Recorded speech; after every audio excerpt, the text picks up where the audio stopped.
Hi everybody, Joel Edlow, Evolution JKD, and I've had a couple of people bring up in comments here and there on a couple of my videos talking about Bruce didn't do this or he only trained this long, and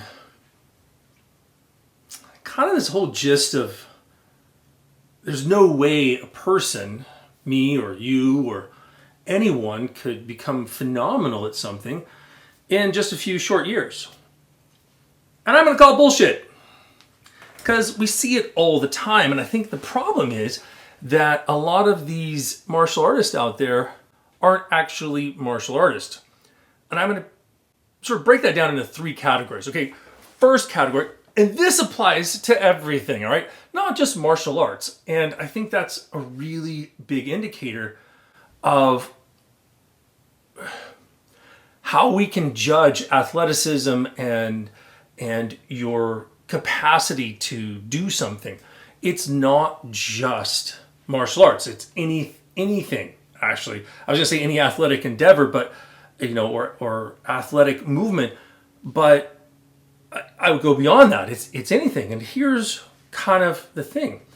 Hear me out, and you're going to go, wow, yeah, I totally agree with you. Or you don't. I don't know. But I think that you will, because at least in the structure, I think you have your first level, which is a hobbyist. I have tons of hobbies.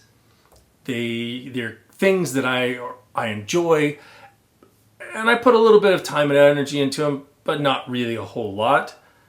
And to be honest, I'm not very good at them. Then there's enthusiast. That's a little bit more time and energy. I'm enthusiastic. That's why I'm an enthusiast. It's like a hobbyist plus. Woo, it's good. I love it. Well, okay.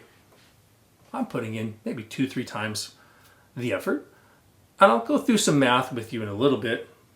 I got a calculator. I'll do that in a little bit. And then you have an artist. And I think if we just use those three, and then I'm going to give you one more variable in there. So hobbyist, they're going to do the littlest amount of time and energy. Enthusiast does more time and energy. Artist is kind of living and breathing that stuff. That's their jam. That's what they do all the time. Now I would also go and add in one more variable, which is to say, do you have the aptitude for it? Some people are or the talent for it. Are you talented in it? And we can see that all across the board in many different things. A lot of people are really good at many things because they're great athletes, but they really sort of shine in one sport, and that's where they really come to life. Whether it's something like basketball or football or soccer, that's just the thing that they're in, and they're a massive, maybe not the right adjective I want to use in there, but they're a reflection. That's where we're going to go. It's a reflection of a massive amount of time, energy, and talent. And you can think of people all over the place. Musicians, dancers, singers, people who are artists. They paint or draw. There's so many people out there who do really fantastic things. I like to color. I also suck. 1, I'm a hobbyist. I don't put in very much time or energy. 2, I don't have any talent for it. Yeah, there you go. I have done music, and I would say for various things I've been an enthusiast with music. I put in more time and energy, but I wouldn't really say I had any talent for it. Yeah, and the same thing can be said for me personally, anyway, with dance. I did do dance, and I was an enthusiast, and I was doing quite a bit more, and I was okay, and I was given opportunities to say, hey, you can come down the dance world, and I could go professional, but I really didn't have what I would consider the talent for it, and I wasn't going to be an artist. I wasn't able to see myself shifting gears into that next level that was required. And that's a really big one. So if you look at a person, I get keyboard cowboys out there all the time, the keyboard warriors. Woo! Let's go, dude. You gotta do this and blah blah blah. Okay, well, let's do a little bit of math. I'm gonna write this down. Here we go. You'd think I have prepared. All right, so we got calculator. Let's say we use martial arts because I'm a martial artist and it's a martial arts channel, so might as well use it. All right, let's say you go to class twice a week. 2 classes a week, 2 hours. We're gonna keep it nice and easy, right? That's a hobbyist. Times 50 because you got a couple weeks off in there, right? That's 100 hours. That's a nice, easy number to do. That's 100 hours in a year that you're doing. All right, that's pretty cool, right? Well, let's take an enthusiast, and again, I'm going to go with kind of what I would see from students and what I've seen from students training in martial arts schools over the year. The hobbyist, hey, they're coming in twice a week. They're doing an hour. You got 100 hours in the year. You get an enthusiast. They're a little bit more into it. So maybe they take, we'll say they take twice as many classes. They do 4 classes plus at home, they're maybe training, let's say 2 more hours. We'll even bump it up. We'll say they're super enthusiasts and they're doing 4 more hours. So you've got 8 hours a week, and let's say they're doing it. We're going to give them 51 weeks. So sort of split. Even on their weeks off, they're going to be training maybe. So times 51, we get 408. If you're not seeing the difference of 4 times the training time in the same period and how that's going to be an impact, you should go back to math class. Let's go for an artist. And I'm going to tell you, I know artists of many different types who do things, whether they're a visual artist and they're drawing, they sketch all the time, man. They do stuff constantly. They're constantly doing stuff or thinking about stuff or seeing things and playing with things in their mind or sketching it out here. Drummers they're drumming all over the place. Martial artists do the same thing. We just sort of sit there, move through, right? We're going to do whatever it is and just explore. Same thing if you get like a dancer, you get like some tricker or is doing big aerials, they're going to do their stuff, or you get like the old school break dancers, they're doing pop locking and moving through. They're going to be doing that all the time. And here's where it gets in a bit more. They're not doing just classes. They're doing probably, and I'm going to be mild on this one, okay? I'm going to be really sort of reserved. I'm going to say 6 hours a day. If you know somebody who's in the artist category that is doing this all the time, 6 hours a day is about normal, right? And they do it 7 days a week times, that's 42 by the way, times 52. They do it every day. Every day, holidays, sick days, every day. They are in some shape, form, or fashion doing this thing. That runs into 2,184 hours in a 1-year span. So an artist is spending 21, 22 times the amount of time dedicated to whatever the thing is. Is it martial arts? Oh, okay, you're doing Jeet Kune. Okay, so you've got person A, it's a hobbyist. They're doing 100 hours of Jeet Kune training per year. Got it. You've got your enthusiast. They're doing 408 hours of Jeet Kune training per year. That's a lot more. But you've got your artist. They're doing 2,184 hours of training per year in the Jeet Kune or whatever. Dude, that's a lot more. Like, that's ridiculous. And then start compounding that by years. This is just 1 year. So what if you're doing it by 10 years? So you've got somebody doing it for 10 years. This is going to make you sit up a little bit, okay?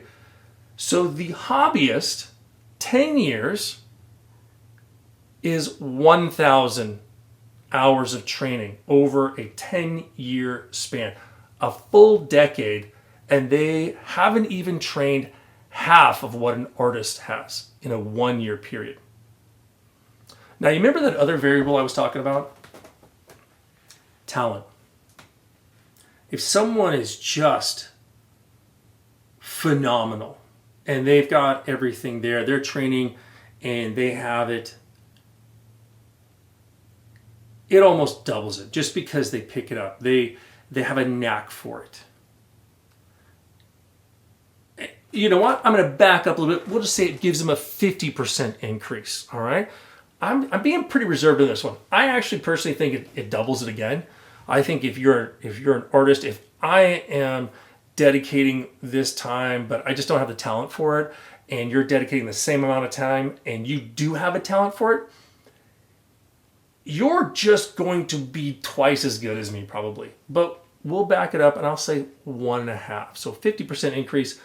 So we take our 2184 times 1.5, 3,276. So if you take someone doing this, right? They're talented and they're an artist and they are able to commit that amount of time and energy to it.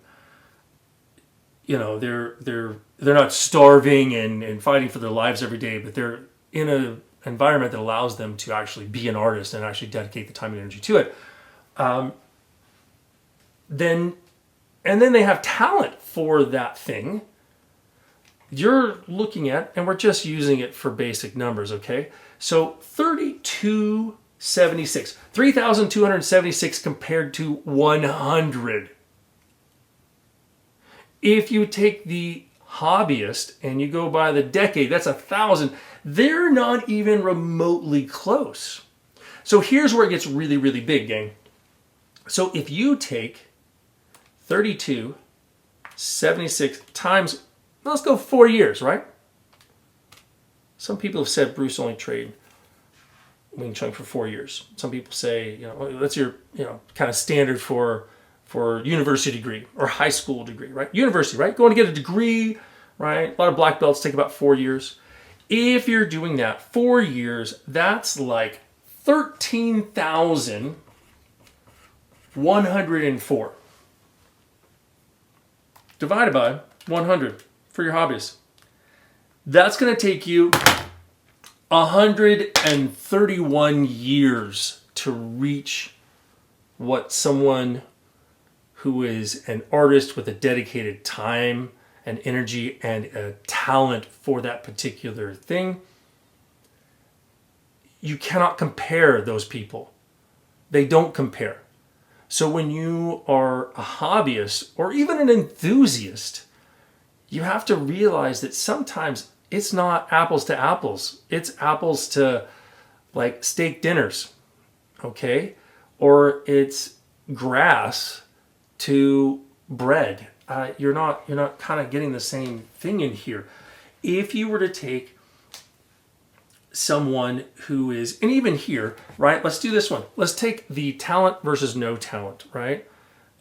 Still artists, they're still dedicating the time and energy into it. So 2184 times 4 equals, so that's 8736, right? It's still, well, let's do the, it should be quite a bit more. Someone else is doing the math really fast on that one and figured it out, but I'm going to have to do it the old school way.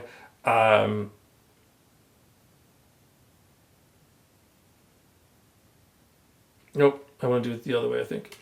131.04 divided by 32. I think I did this backwards. No, I don't think I did. It's got 400%. Somebody do the percentage for me. I wanted to do it in there, but I want to see how much more it was. Oh, I didn't write that down. So, I think I did the wrong number. I don't know. Anyway, do the math yourself, gang. If you can't see it, you change the numbers however you want to.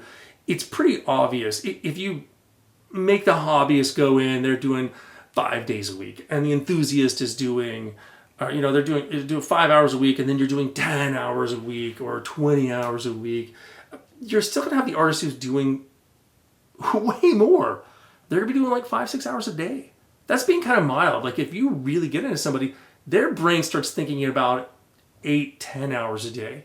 And then if they have a talent for it and you get to a certain point, you're just living in that environment and everything just exponentially grows.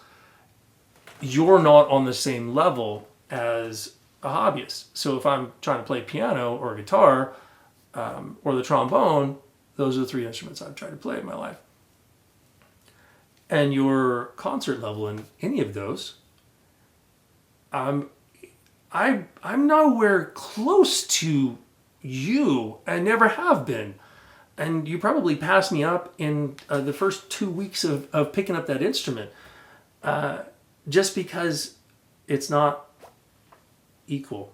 And I think that's something you have to look at. A lot of people out there are sort of claiming to be, hey, I'm an expert. And maybe they are an artist. Maybe they are an artist level, but I don't see a lot of them having a great deal of talent. There are a extraordinary amount of people who are enthusiasts, and especially in the Jeet Kune world. And this kind of goes into a lot of the keyboard warriors out there. They're enthusiasts and hobbyists, but you're not on the same playing field as Bruce Lee because he was an artist and with talent, and he wasn't speaking to you. Sorry, gang. He wasn't. He was talking to other artists. Doesn't mean that you can't learn from him. Doesn't mean that you can't grow from that. Because there's a ton of things I do as a hobbyist, and I'm just crappy at them. And even as an enthusiast, and I'm not very good at them. But I really enjoy doing them, and I appreciate the experts. And I think that's one of the differences. I always like to go, hey, wow, you're really amazing. I can appreciate your hard work and your talent and the dedication you've put into your craft. And I just want to get some of that for myself. But I would never go, yeah, I kind of did this a couple of times. I know what I'm talking about. I'm probably better than you. Let me teach you something. Yeah, no. Anyway, let me know what you think. If you like content like this, give it a like. If you want to see more, subscribe. And if you've got something you want to add or you want to do my math for me, give me that percentage in there. Put it in the comments below, and I'll see you in the next video. Bye, everybody.